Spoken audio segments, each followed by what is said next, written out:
Class 9th history chapter number 6 वन्य समाज और उपनिवेशवाद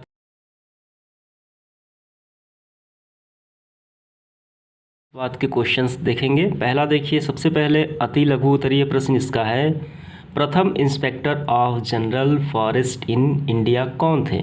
यानी वन्य विभाग के पहले महानिदेशक कौन थे? तो इसका आंसर होगा ड्राइटिस ब्रेडिस। ठीक, इसके बाद देखिए दूसरा, imperial forest research institute Dehradun की स्थापना किस वर्ष हुई, ये बताना है।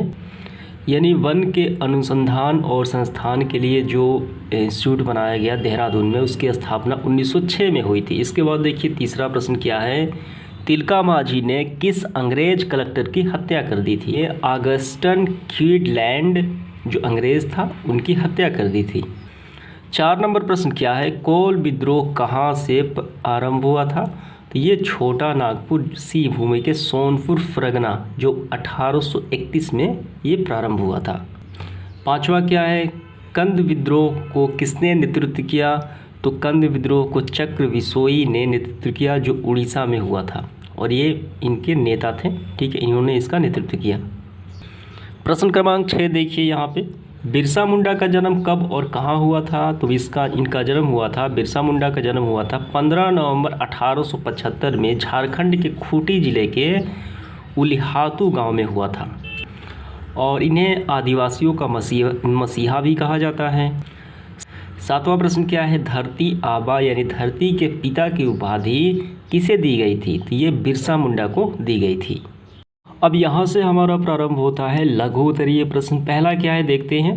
पहला देखिए, भारतीय वन अधिनियम पारित करने का क्या उद्देश्य था? तो इसका आंसर काफ़ी आसान है। भारतीय वन अधिनियम जो था वो 1865 में पारित किया गया था, पहला भारतीय अधिनियम। ठीक है, पहला भारतीय वन अधिनियम, और जिसका उद्देश्य था वनों का अधिकतम उपयोग और वन्य संपदा को अनावश्यक विनाश से बचाना। यानी इसका क्या उद्देश्य था पारित करने का? वनों का उपयोग नहीं करना है ज़्यादातर, नहीं तो वन्य खत्म हो जाएंगे, नष्ट हो जाएंगे। ठीक है, और वन्य संपदा को अनावश्यक विनाश यानी कटाई से बचाना है। और पुनः यही अधिनियम उसे संशोधित करके 1827 में संशोधित करके पारित किया गया, लेकिन सबसे पहले 1865 में पारित किया गया। तो यही इसका आंसर हो जाता है।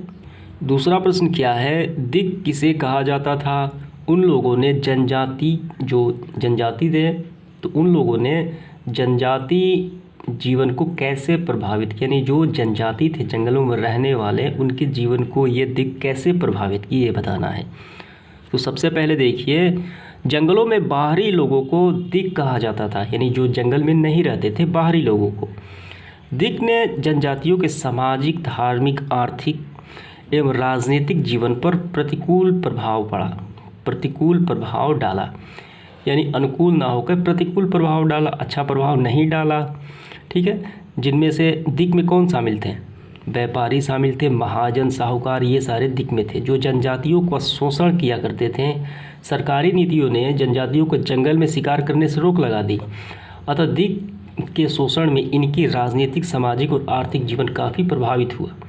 जब सरकारी जो आदेश के अनुसार जंगल में ये कटाई नहीं कर पाते थे, ठीक है, जनजाति, तो ये इनके शोषण के शिकार हो गए, किनके? दिक के। तो यही इसका आंसर हो जाता है।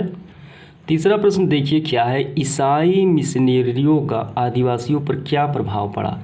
यहाँ पे देखिए, यहाँ पे जो वर्ड है, तो यहाँ पे जो वर्ड है ईसाई मिशनरी, इसका मतलब होता है ईसाई धर्म के प्रचार प्रसार करने वाले, वो ईसाई मिशनरी कहलाते थे।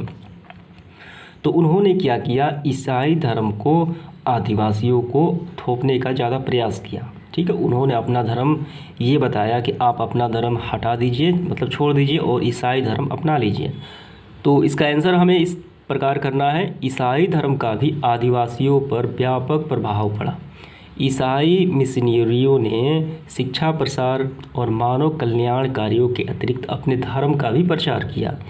आदिवासी जो थे, आदिवासी धर्म और संस्कृति को निंदनीय बताकर, यानी उसे अच्छा नहीं बताकर, आदिवासियों का धर्मांतरण भी करवाया, यानी उनका धर्म छुड़वाकर अपना धर्म अपनाया, ईसाई धर्म। तो ये खास करके झारखंड में ये ज़्यादा देखने को मिलता था, ईसाई मिशनरियों का आदिवासियों पर उनका धर्म बदलवाना। तो हमें इसका आंसर यही लिखना है। इसके बाद देखिए अगला प्रश्न, चुआर विद्रोह का क्या प्रभाव पड़ा, यानी जो चुआर विद्रोह हुआ था वो क्यों हुआ था और इसका क्या प्रभाव पड़ा समाज पे। तो आइए इसका आंसर करते हैं। यहाँ से करना है आपको चुआर विद्रोह। चुआर जनजाति तत्कालिक बंगाल प्रांत के मिदनापुर, बांकुड़ा, मानभूमि आदि क्षेत्रों में पाई जाती थी। अंग्रेजों के लगान व्यवस्था के खिलाफ इन लोगों ने असंतोष व्याप्त था, ठीक है, वो संतुष्ट नहीं थे। अतः मिदनापुर स्थित करणगढ़ की रानी शिरोमणि के नेतृत्व में चुआरों ने विद्रोह का झंडा खड़ा कर दिया, ठीक है। अंग्रेजों के खिलाफ इस विद्रोह एक लंबे समय तक जारी रहा और इसके बाद ये सारे आपको लिखने हैं, ठीक है।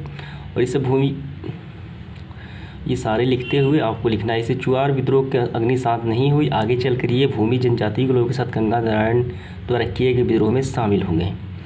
तो यही सारे प्रभाव पड़े, ठीक है।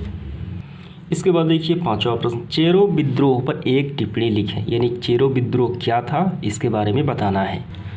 तो हमें यहाँ से करना है, बिहार में पलामू क्षेत्र में रहने वाले, तो ये पहले बिहार की बात हो रही है जब झारखंड से अलग नहीं था, तब पलामू बिहार में ही था, लेकिन अब झारखंड में है। बिहार में पलामू क्षेत्र में रहने वाले चेरो जनजाति ने अपने राजा के खिलाफ विद्रोह किया। उस समय चूड़ामन राय उनका शासक था, वहाँ का राजा था, ठीक है। अंग्रेजों के शोषण करने के खिलाफ भूषण सिंह के नेतृत्व में चेरो जनजाति के लोगों ने सन 1800 ईस्वी में खुला विद्रोह किया। राजा की मदद करने के लिए अंग्रेज सेना बुलाई गई। कर्नल जोन्स के नेतृत्व में आई सेना ने इस विद्रोह का दबा दिया और सन 1802 में भूषण सिंह को फांसी दे दी गई। चेरो विद्रोह में क्या था, वहाँ के जो जनजाति थे वो राजा के खिलाफ, ठीक है, और अंग्रेजों के शोषण के खिलाफ वो उन्होंने ये आंदोलन किया था, चेरो विद्रोह किया था। इसके बाद देखिए अगला प्रश्न, तमार विद्रोह का परिचय दीजिए। क्या है ये तमार विद्रोह, ये सिर्फ बताना है हमें। तो यहाँ से करना है आपको, सन 1789 ईस्वी में छोटा नागपुर के उराव जनजाति के जमींदारों के शोषण के खिलाफ आंदोलन किया, ठीक है। किसने आंदोलन किया, उराव जनजाति ने, जमींदारों के शोषण के खिलाफ, उनका शोषण कर रहे थे और इतिहास में यह तमार विद्रोह के नाम से जाना जाता है। सन 1794 तक चलता रहा और अंग्रेजों की सहायता से इसे बहुत ही क्रूरतापूर्वक तरीके से दबा दिया गया। फिर भी विद्रोह की अग्नि समाप्त नहीं हुई, आगे चलकर इसका विद्रोह मुंडा और संथाल के साथ मिलकर प्रदर्शित हुआ। तो ये शोषण के खिलाफ ये आंदोलन, ये विद्रोह चलाया गया था उराव जनजातियों के द्वारा, ठीक है। तो ये जमींदारों के शोषण ये कर रहे थे, तो यही इसका आंसर हो जाएगा तमार विद्रोह के बारे में। इसके बाद देखिए सातवां प्रश्न, उड़ीसा में चक्र बिसोई की क्या भूमिका थी। तो ये चक्र बिसोई जो थे वो जनजातियों के नेता कह सकते हैं, वो नेतृत्व कर रहे थे। तो उनकी क्या भूमिका थी, तो इसका आंसर मैं यहाँ पे स्क्रीनशॉट लगा देता हूँ, वही आपको लिखना है। इसके बाद देखिए कि आठवां प्रश्न, आदिवासियों के क्षेत्रवादी आंदोलन का क्या परिणाम हुआ। आदिवासी जो थे अपने क्षेत्र रहकर जो आंदोलन कर रहे थे क्षेत्रवादी समस्याओं को लेकर, उसका क्या रिजल्ट निकला, क्या परिणाम हुआ, ये बताना है। तो इसका रिजल्ट यही निकला कि आदिवासी समूह का जो अलग अलग राज्य का निर्माण होगा, जैसे कि छत्तीसगढ़ बना, ये आदिवासी राज्य है। झारखंड बना, ये भी उसमें आदिवासी रहा करते हैं। तो ये अलग अलग राज्यों से ये पृथक होकर ये अपने नए राज्य की मांग करने लगे आदिवासी। तो इसका आंसर हमें इस तरीके से लिखना है, ठीक है। ये यहाँ पे मैं स्क्रीनशॉट लगा देता हूँ। तो मिलते हैं इसके अगले वीडियो में, धन्यवाद।